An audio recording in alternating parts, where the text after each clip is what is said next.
Yeah, you guys were right. This is television.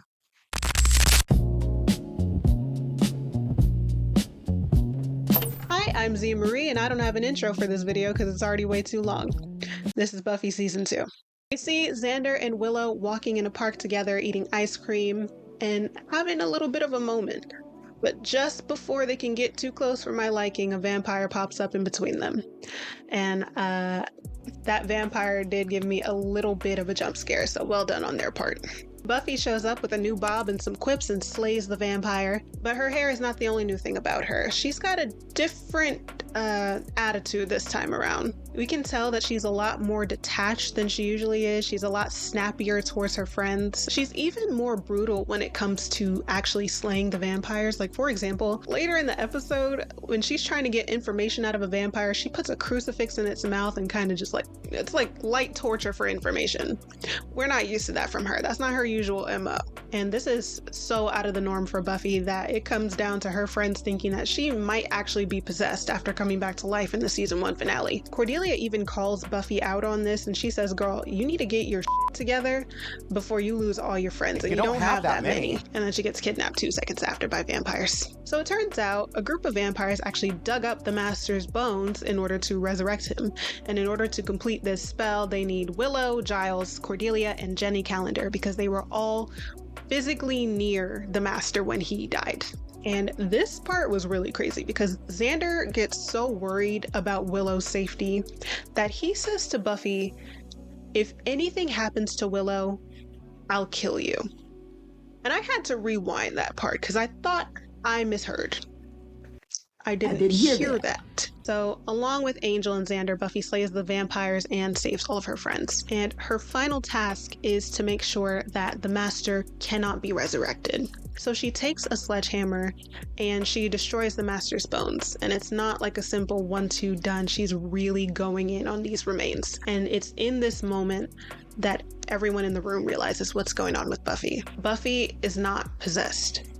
Buffy is traumatized. She takes all of her anger and sadness out on these remains and really processing what happened to her. And when the episode ended, I knew that this was going to be peak television.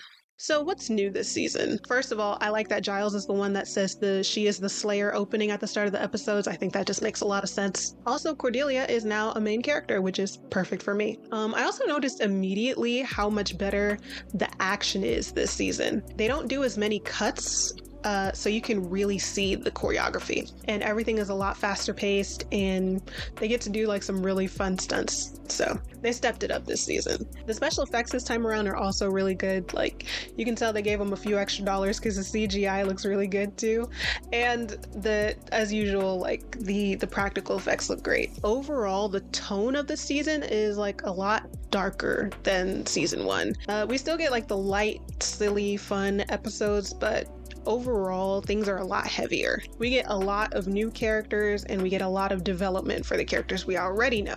So we're going to talk about them. Jenny Calendar actually appears in season 1. She is the computer teacher at Sunnydale, and she's also a techno-pagan. She comes from a line of Romani witches, but she doesn't really practice, and she's also Giles' love interest. Naturally, these two are opposites because he's all about learning from the written word, and she's like, baby, this is the 20th century. You got to get with the now. The computers are here, babe. Put the books down. Pick up a mouse. Pick up a mouse. And I really like her and Giles' dynamic because it's very obvious that she makes him nervous, and I find that very fun. Can you hear my dog snoring? I hope not. Next, we have Spike and Drusilla. I knew about Spike going in. It's kind of impossible to not know who Spike is when people talk about this show. I knew he was like one of the fan favorites too, so I was excited to see him, but I had no idea he was gonna pop up in like the 3rd episode of season 2, and I definitely wasn't expecting him to show up with a girlfriend. So when Spike arrives to Sunnydale, it's very clear that this dude is deadly. He does not play. The dude got his nickname because he used to railroad Spike his victims. We also find out that he's killed 2 Slayers in the past, and now he has his sights set on killing Buffy. But that's not the only reason that he's in Sunnydale. He's also here because he is trying to find a cure for his girlfriend Drusilla, who is very weak after escaping a mob in Prague. I don't know why that was a question. Drusilla is fresh out of a Tim Burton movie, and I am obsessed with her. She is so wonderfully weird. I love her. She also has a gift of clairvoyance, which is a gift that she had while she was a human. She usually gets like visions and can sense the supernatural things that are happening around her. Her relationship with Spike is so endearingly odd. Like they have a very not now kitten whiskers energy about them. I swear, Spike is like one fedora away from becoming this guy. Oh, well, princess. So Spike agrees to help the Anointed One take Buffy down. This is a character that appears in season 1, and he was summoned to basically help the Master with his plan. He doesn't really do much of anything, so I didn't feel the need to mention him in the last video.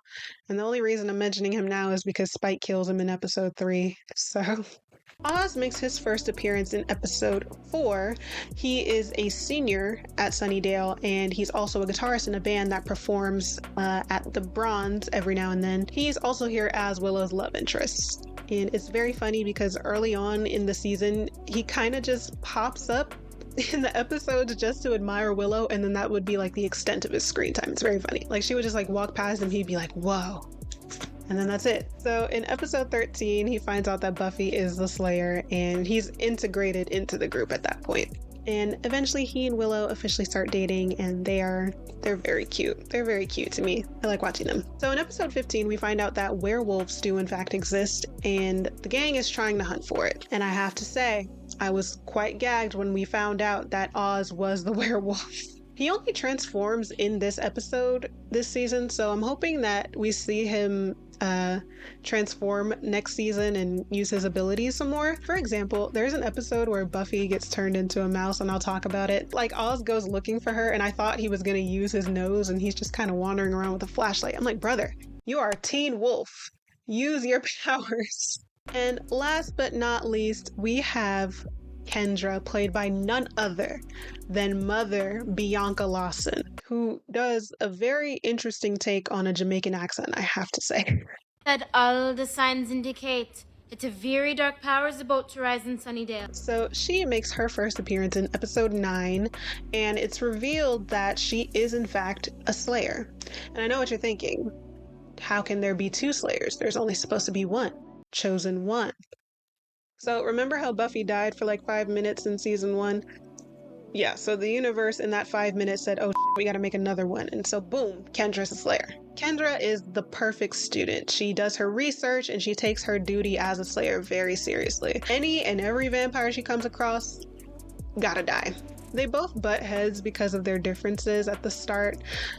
For example, Kendra wants to kill Angel, but Buffy's like, wait, he's a good one. I love him. He's a good man, Savannah. Don't kill him. There is another romance that I absolutely have to mention here, and I have to be honest. Kind of here for it. Xandelia, is that their ship name? Xandelia sounds right to me. Right? Together, these two are honestly one of my favorite tropes. I'm sorry, I'm a sucker for a popular girl, sarcastic nerd ship. I fall for it every time. So I did mention that Xander and Willow were about to kiss during the first episode, but after that, nothing really happens because Buffy comes back into town and Xander's attention kind of shifts back to her. So he puts Willow back on the back burner. And I could definitely see that this season they were dialing up the banter and the bickering between Cordelia and Xander. The tension between these two builds up until episode 10. They're hiding from an assassin made out of worms in Buffy's basement. Just walk with me. And they're bickering back and forth, and then they're getting closer, all up in each other's faces. They're getting closer and closer until... I hate you! I hate you!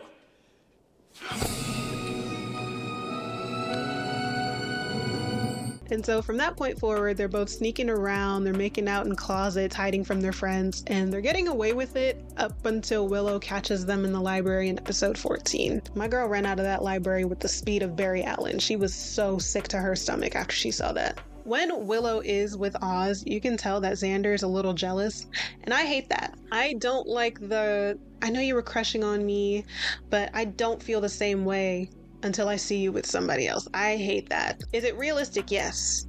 But is it annoying? Also, yes. So episode 16 is the Valentine's Day episode. Xander tells Buffy that he and Cordelia are officially dating and he has a gift to give her at the Valentine's party at the Bronze. Meanwhile, Cordelia is currently getting outcast by her popular friend group because she's dating Xander, who is like at the bottom of the social food chain. So at the Bronze, Xander gives Cordelia this necklace and she clearly loves it, but she immediately breaks up with him. And the next day, everyone who was at the Bronze, that's basically everyone at school, is laughing at Xander. How do you think Xander reacts to this? Is it A, talking to his friends about his breakup, B, eating ice cream and watching movies on the couch, or is it C, blackmailing the school witch into performing a spell that would make Cordelia fall in love with him simply so he could break up with her and humiliate her in front of everyone?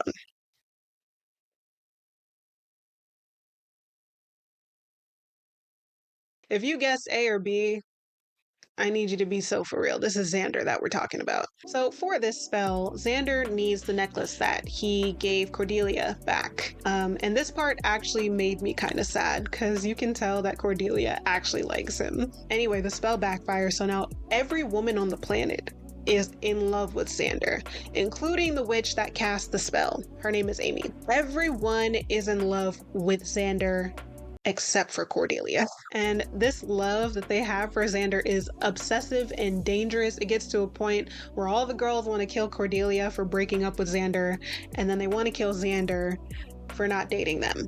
By the way, this is the episode where Buffy's turned into a mouse by Amy because she's jealous. So Cordelia finds out that Xander wanted to use the spell for her, and she finds it endearing. But the gag is, he doesn't tell her that he was going to break up with her two seconds after the spell worked, so it's not as sweet as it sounds. So at the end of the episode, Cordelia tells her friends that she's going to date Xander no matter how lame he is. Her words, not mine. And they do. They date for the rest of the season. In episode 20, there's a moment where Cordelia thinks that Xander turned into a sea creature. I'll get there. And she's like, Xander, I'll still be your girlfriend. I'll take care of you. But if you want to see other fish, I understand. It was really funny, but it was also really sweet. Like, she really likes that boy. He's gonna ruin it, isn't he? A big portion of this season revolves around Angel. As a side note, can I just say that Edward Cullen and Stefan Salvatore are 100% Angel's sons. So in episode 7, it's revealed that when Angel found Drusilla, he killed everyone she loved and drove her insane. And when she fled to a convent, he found her there, turned her into a vampire. This is important because the ritual to restore Drusilla's strength to her requires her sire. So in episode 10, Angel is kidnapped and the ritual is performed. Buffy and Kendra end up working together to save him, and they do eventually free him. But at the end of the episode, we find out that the ritual did work, so now Drusilla is back at full strength, but Spike was severely injured during that fight. So now he is the weak one and she is the one that has to take care of him. So now their roles have reversed. Let me go back to Jenny. So in episode 13, it's revealed that Jenny's people are the ones that cursed Angel with his soul because he killed a bunch of their people. So this curse was meant to keep Angel unhappy. Now that he's with Buffy, he's experiencing happiness. So Jenny's uncle tasks her with keeping Buffy and Angel apart. Jenny does this by trying to give Angel a mission that would keep him from traveling around the world for months. But that plan falls through. So at the end of the episode, he's still with Buffy, and they have they woohoo at his apartment. And unfortunately, that is the beginning of the end. Since Angel at this point has experienced happiness and true love with his soul, that goes against the curse. So his soul is stripped away from him once again. Angel links up with Drusilla and a wheelchair-bound Spike, vowing to take down Buffy because she committed the ultimate crime of making him fall in love. Throughout the season, we see him killing and turning people, and we see how truly terrible he can be. Props to his actor because he makes Soulless Angel, aka Angelus, feel like a whole other character. You can also tell he was having a lot of fun because they give Angelus just the most outrageous things to say. You just left. Yeah, like I really wanted to stick around after that. What? You got a lot to learn about men, kiddo. Although I guess you proved that last night. When Angel had his soul at the start of the season, you could see him like making bonds with the main characters. For example, I love the interactions that he has with Willow. They're just very cute to watch. And that's why one of the tensest moments for me happened in episode 14 between them two. So Angelus is standing in like a darkened part of the school hallway and we can't see his face at all. And he's calling Willow over to that side and she has no idea that he doesn't have his soul. So he's just like, Willow, come here, I need to show you something. And she just goes, what is it, Angel? Like in the sweetest little voice, like just trying to work with her friend and help save the day. And she has no idea that he is in full vamp mode waiting to kill her. I love this show. After finding out about Jenny and her connection to Angel's curse, Buffy is naturally pissed off and she wants Jenny to just go away. Like, girl, get out the room. I don't need you to work with us anymore. We're good. We don't need no techno-pagans on this side. And Giles backs her up because, you know, even though him and Jenny are in love with each other, his daughter comes first. You don't mess with his daughter's feelings. Everything comes to a head in episode 17. Angelus is one sick, sick bastard. I honestly can't tell you the amount of times I thought, oh my God, we need to kill this man while I was watching this season. So Angel spends a lot of time committing like psychological warfare on the Scooby Gang. He watches Buffy while she's sleeping and draws her in her sleep, and then he mails the drawing to her, and then he kills Willow's fish and mails the dead fish to her, and then he draws Buffy's mom in her sleep, and then he's a menace. And he's like a talented menace on top of that. Like, what is your problem, dude? Meanwhile, Jenny finds a way to restore Angel's soul with this thing called the Orb of Thessalia. Angel catches her at the school while she's trying to upload the spell to her computer, and he destroys the computer and the orb, and he goes after Jenny. Jenny does put up a good fight, and she does haul ass, but for some reason, a lot of the doors in Sunnydale are locked from the inside, which is an insane fire hazard, but I guess in the grand scheme of things, if you're like built over top of a hellmouth, does that really matter? I guess not. Unfortunately, Angelus does catch up to Jenny and he snaps her neck. And then that wasn't even the worst part. So prior to this, Jenny and Giles made a plan to meet up at his house and hopefully rekindle their relationship. When Giles gets home that night, he sees a rose on the door, and when he gets in the house, he sees a very romantic setup, and he gets a letter and it says upstairs. So he goes upstairs to his bedroom where Jenny's body is laid out on his bed. I swear I felt my heart just like sink into my stomach. That sick bastard left Jenny's body on Giles' bed. And this is when Giles gets active, okay? He goes to that lair and he starts beating the out of Angel. Now, he does eventually get knocked out, but he was getting some hits in before that. And then Buffy appears and then she starts whooping Angel too. Like, Angel was getting jumped. And it, like, deserved. Obviously, he deserved that and more. Angel, Spike, and Drew eventually flee the scene, and Buffy helps Giles get out of the factory because it starts to burn down. So initially, Giles is pissed at Buffy. He's like, this is not your fight. And Buffy literally punches some sense into Giles' head, and he just breaks down in her arms. Angel made all my favorite characters cry this season. We gotta pack this man up, okay? Just when all hope seems lost, we do find out that there is, in fact, a copy of the spell to restore Angel's soul. So Angel's master plan at the end of all this is to awaken this demon named Acathla, who has the ability to suck all the non-demons in the world into like this hell or hell dimension. I don't know. It's kind of confusing. Why does Angel want to do this? I don't know, because he's evil now, I guess. In order to execute this ridiculous plan, he has to, of course, complete a ritual. The show isn't complete without a good ritual, honey. And he knows there's one person in Sunnydale who knows exactly how to do it. At the same time, Buffy and Willow find the disc with Jenny's spell on it, and Willow offers to perform it. So Xander is against this because he's saying Angel just needs to straight up die at this point because he's just done way too much damage. I can't lie.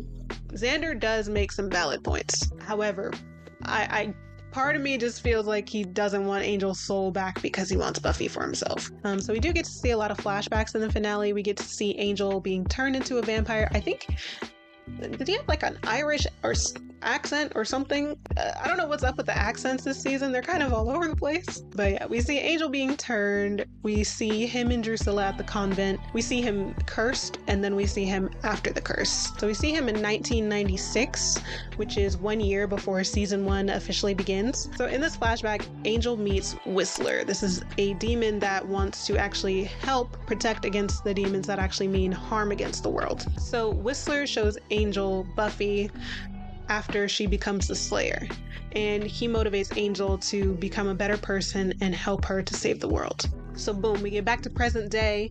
Our Jamaican diva's back because her watcher told her Angel needs to get capped. So Buffy gets lured away to fight Angel while Willow is attempting to do the spell at the school library, but a bunch of vampires break in the process, including Drusilla. So Drew ends up hypnotizing Kendra and slits her throat and kills her.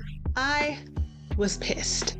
How many more times do I have to watch Bianca Lawson get murked in a teen drama? I'm sick of this. And while that's happening, Willow gets knocked out and Giles is taken. So Angel tortures Giles for information. I have no idea what he did to Giles, because Giles, he looks ill in the face and like he looks a little beat up, but like I have no idea what Angel was doing to that man while he was in there. But Drusilla is the one that ends up manipulating Giles into telling them what the ritual needs to be completed, which is Angel's blood. Buffy goes back to the library and she sees that Kendra is dead and everyone is unconscious and Giles is taken. The cops arrive and attempt to arrest her, but Buffy said ACAB and then punches them in the face and runs off. The cops do catch up to her, but an unlikely hero steps in to help her.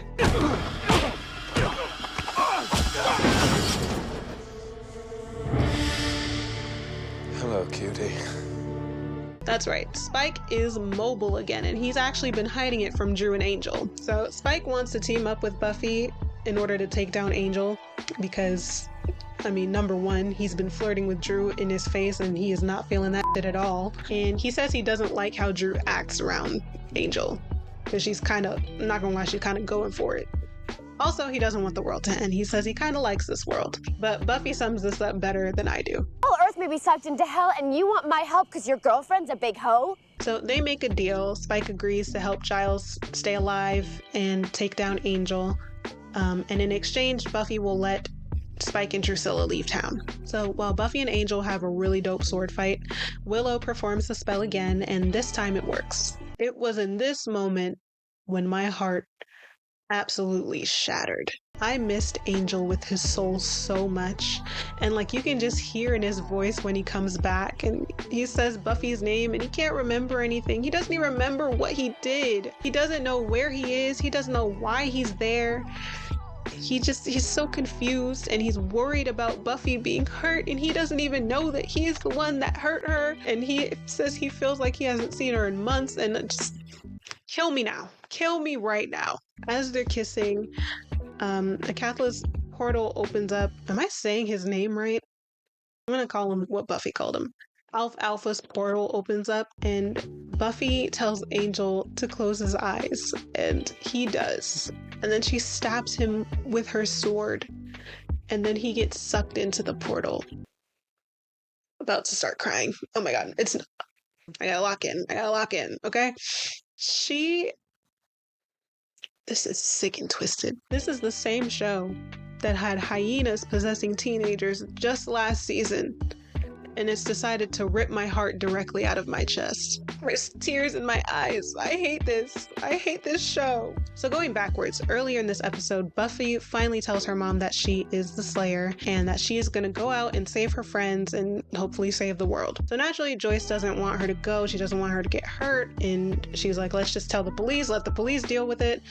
And Buffy's like, no. And they get into an argument and Buffy shoves her mom, and her mom is like, okay, if you walk out that door, don't even think about coming back in this house. And Buffy walks out the door. So the season ends with Buffy packing up her things and leaving Sunnydale. Also, the principal told her that she was expelled, but like there was no paperwork or anything, so like legally, I don't know how that works. We really upped the crazy this season, and once again, I had a lot of fun. So episode 2 was basically the Frankenstein episode, and this is what I was talking about when I meant the show was getting dark. So a student named Chris, his brother, was a football star at Sunnydale, but he died really young in an accident.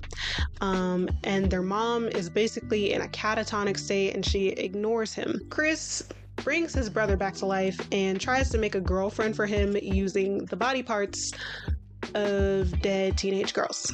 Episode 5 had a fraternity sacrificing teenage girls to a reptile creature, and I can't lie, the design for the creature was honestly pretty cool. We also got some Giles lore this season, which I'm always down for. We found out that when he was younger, he and a group of friends summoned a demon literally just for funsies. Now they have this thing called the Mark of Igon. It's like a tattoo on them, and the demon is now killing all of those people who summoned him.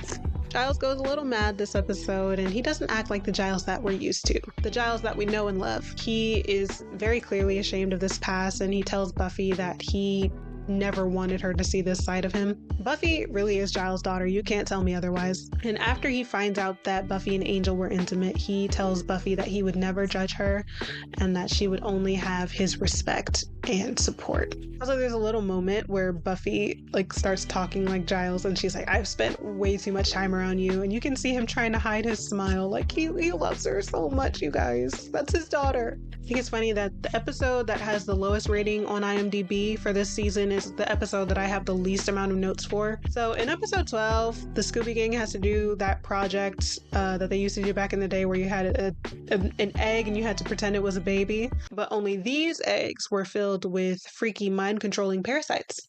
It's honestly not even a bad episode, but it definitely is the weakest of the season. Honestly, the thing that stood out to me the most was Cordelia asking a black girl if that was her real hair. I had to give her a strike for that. I don't know if when they wrote that line in the script that they were intending for the extra they chose for that scene to be black. We don't have a lot of black girls to work with on the show as it is. You killed the only other one on the season. Episode 20 is really insane. I mentioned earlier that Cordelia thought Xander turned into a sea creature. So that's because the coach and the nurse at Sunnydale were drugging the swim team and turning them into murderous sea creatures so that they would do well at the swim meets.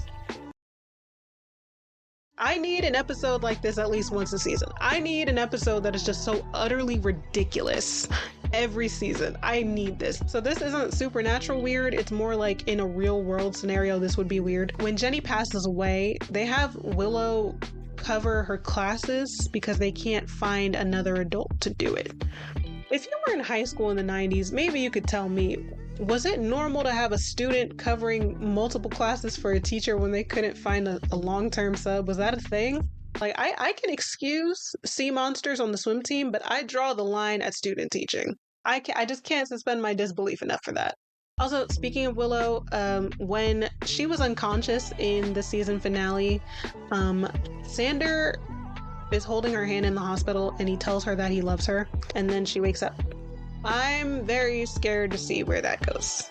Also, this just annoyed me, but whenever a guy was getting bullied and Buffy stepped in to help, they would always get mad at her and be like, I can handle this myself, just so they can protect their masculinity. Brother, clearly you couldn't. And you know what? Next time, I'll just let you get your head dunked in the toilet and then I'll give you something to be really mad about. If you made it to the end of this video, thank you. I literally just started watching season 3, so the next Buffy video might be a little while, but I'm gonna do my best. I did want to say thanks for the support on the last Buffy video. I was not expecting that. I was thinking of maybe doing commentary videos for maybe the season finales in the future. We'll see how I work that out, but please look forward to whatever video comes next. It might be a Buffy video, might be something else. Who knows? Who knows? It depends on how much time it takes me to get through season 3. I might have to get Hulu without the ads. I might have to... I don't have the money for that.